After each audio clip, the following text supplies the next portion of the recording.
अस्सलाम वालेकुम inter class. आज हम न्यू टॉपिक स्टार्ट करें, सीड डॉर्मेंसी एंड जर्मिनेशन। तो कल जो पॉलिनेशन का प्रोसेस हमने पढ़ा था, पॉलिनेशन के बाद फर्टिलाइजेशन होती है। फर्टिलाइजेशन में एम्ब्रियो सेक के अंदर जो जाइगोट बन रहा है, ये जाइगोट डेवलपमेंट करके एम्ब्रियो बना रहा है और ओव्यूल जो है वो मॉडिफाई हो रहा है सीड के अंदर। तो सीड का अगर हम स्ट्रक्चर देखें तो सीड का आउटर मोस्ट पोर्शन जो हमने पढ़ा था उसको सीड कोट कहते हैं, सीड कोट कहते हैं। और इसी सीड कोट के अंदर अगर डाइकाट सीड है तो दो कार्टिलिडान्स होते हैं। ये न्यूट्रिशन रिच प्रोडक्ट हैं जिसमें एंडोस्पर्म्स मिला हुआ होता है, क्योंकि दो पोलिन न्यूक्लियाई फर्टिलाइज होकर 3 एंटीपोडल सेल्स के साथ ये कार्टिलिडान्स एंड एंडोस्पर्म्स बना रहे हैं। तो ये कार्टिलिडान्स भी सीड के अंदर मौजूद होते हैं, जो न्यूट्रिशन रिच प्रोडक्ट है, एम्ब्रियो को न्यूट्रिशन सप्लाई करते हैं ड्यूरिंग जर्मिनेशन या डॉर्मेंसी पीरियड के दरमियान। उसके बाद इसी सीड के अंदर एम्ब्रियो होता है। एम्ब्रियो के दो पार्ट होते हैं, एक पोस्टीरियर साइड पे होता है जिसको रेडिकल कहते हैं, और अपर सरफेस पे एंटीरियर रीजन पे जो एम्ब्रियो का पोर्शन है उसको पिल्यूमोल कहते हैं। पिल्यूमोल प्रोटेक्टेड होता है एक लेयर के अंदर जिसको एपिकोटाइल कहते हैं, और रेडिकल भी प्रोटेक्टेड होता है एक लेयर के अंदर जिसको हाइपोकोटाइल कहते हैं।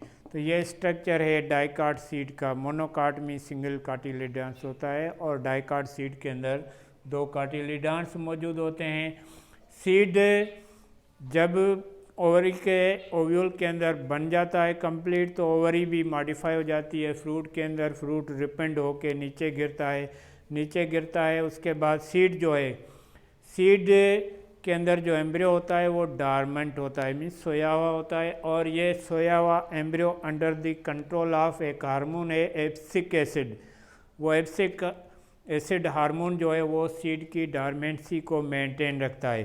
और जब डॉर्मेंट पीरियड कंप्लीट हो जाता है उसके बाद ये सीड डीनेचर होना शुरू होता है, लेकिन ड्यूरिंग डॉर्मेंसी ये अपना स्ट्रक्चर भी एम्ब्रियो मेंटेन रखता है और डेवलप अंडर रेस्टिंग कंडीशन में ये मौजूद होता है। इसको न्यूट्रिशन भी सप्लाई होती रहती है एंडोस्पर्म एंड कार्टिलिडान से, तो ये लिविंग होता है।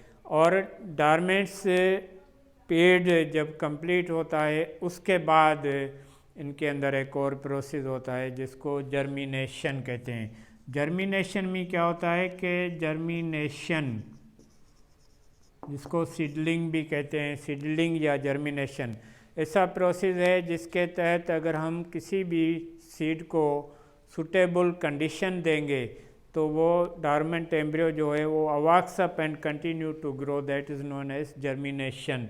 तो जर्मिनेशन के लिए जो रिक्वायर्ड कंडीशन है वो एक तो वाटर है, जो दूसरा सोयल है, water, soil, temperature and sunlight. ये एनवायरमेंटल कंडीशन है इकोसिस्टम के अंदर, और ये बेसिकली जो है अबायोटिक फैक्टर्स हैं इकोसिस्टम के।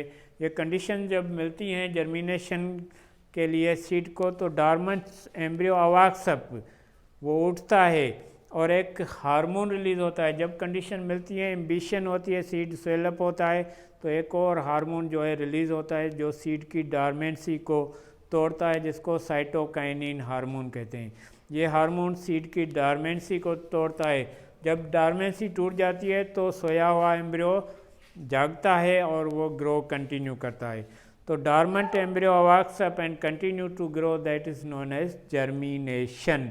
और जर्मिनेशन थ्री टाइप्स की होती हैं। एक हैं epigeal germination, hypogeal germination and viviparous germination. Three types की जर्मिनेशन होती हैं, इपीजियल, हाइपोजियल एंड विविपेरियस।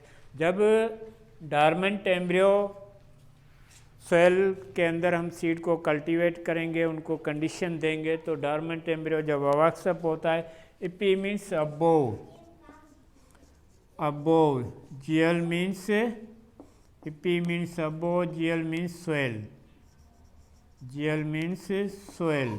तो जब जर्मिनेशन स्टार्ट होती है, इपीजियल में क्या होता है कि कार्टिलिडान्स जो हैं वो शूट के साथ साथ ज़मीन से बाहर आ जाते हैं।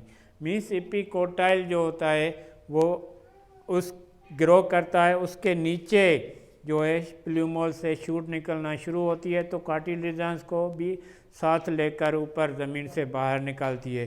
तो जो एम्ब्रियो है ग्रो स्टार्ट करता है, ग्रोथ स्टार्ट करता है, उसमें प्लूमोल से जो शूट निकल रही है, उस शूट जो है वो बिलो ऑफ कार्टिलिडान्स निकलती है, तो वो कार्टिलिडान्स को भी ऊपर लेकर आती है ज़मीन से बाहर, कार्टिलिडान्स भी आ जाते हैं। तो इस टाइप की जर्मिनेशन को एपीजियल जर्मिनेशन कहते हैं। ऐसा process in which cartilagens is grows upward from the soil with shoot, that is known as epigeal germination. दूसरा है हाइपोजेल, और एपीजेल जर्मिनेशन डाइकाट प्लांट्स में कॉमन होती है, जैसे कस्टर सनफ्लावर है, कस्टर ऑयल सीड है, तो उनमें एपीजेल जर्मिनेशन होती है। Hypo means below, geal means soil. तो hypogeal, hypo means below, geal means अर्थ।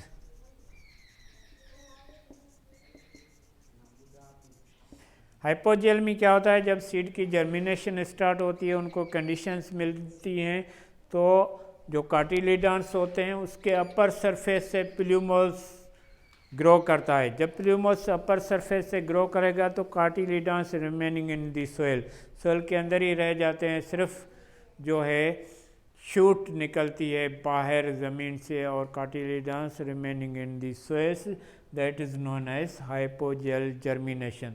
तो हाइपोजेल जर्मिनेशन में सिर्फ और सिर्फ शूट ज़मीन से बाहर निकलती है, कार्टिलिडान्स ज़मीन के अंदर ही रहते हैं। उस टाइप की जर्मिनेशन को हाइपोजेल जर्मिनेशन कहते हैं। जी मेज मकई को अगर हम देखेंगे तो वो मोनोकाट प्लांट है, और उनकी जर्मिनेशन को अगर हम देखेंगे तो हाइपोजेल जर्मिनेशन होती है। सीड के cotyledons remaining in the soil and सिर्फ शूट बाहर निकलती है, उसको हाइपोजेल जर्मिनेशन कहते हैं। तीसरा टाइप है विविपेरियस जर्मिनेशन।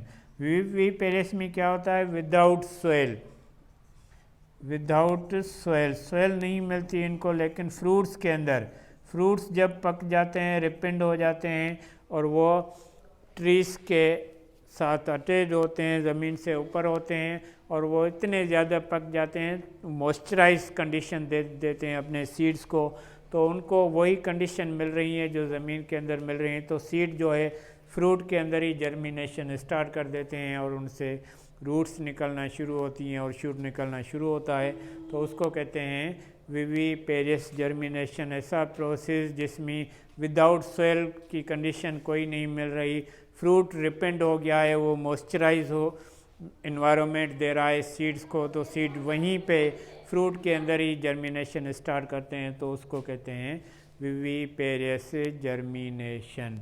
तो आज हमने सीड की डॉर्मेंसी और जर्मिनेशन, उनके टाइप्स पढ़े, कल कंटिन्यू रखेंगे।